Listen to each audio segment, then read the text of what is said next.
Hawak na ng mga kapulisan ang isang lalaking kumukuha lamang ng kanyang police clearance, ngunit napag-alaman na may nakabinbin palang kasong paglabag sa Republic Act 7610 o ang Special Protection of Children Against Abuse, Exploitation and Discrimination Act. Alamin ang buong detalye ng balita mula kay Patrolwoman Judith Nicanor.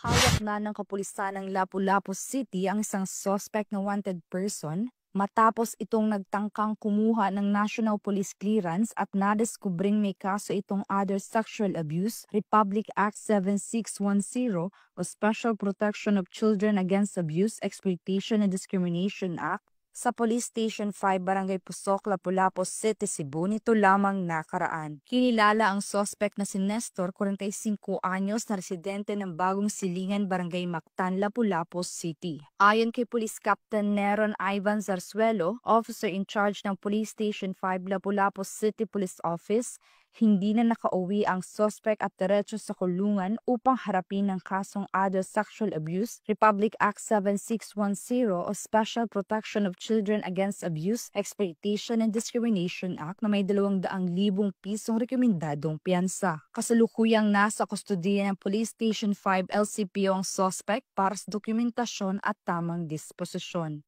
Mga kababayan, the Trunker Team of Police Station 5, Lapu-Lapu City Police Office, under the leadership of Police Colonel Dayan Vicente Agustin, City Director LCPO, successfully served warrant of arrest against an accused from Ubay, Bohol. This accomplishment forms part of the continuing efforts of LCPO personnel in its campaign to account wanted person and bring them to the courts of the law so that justice will be served to the victims. The Lapu-Lapu City Police Office remains steadfast to upholding the law and ensuring the safety and security of the community through relentless police operations.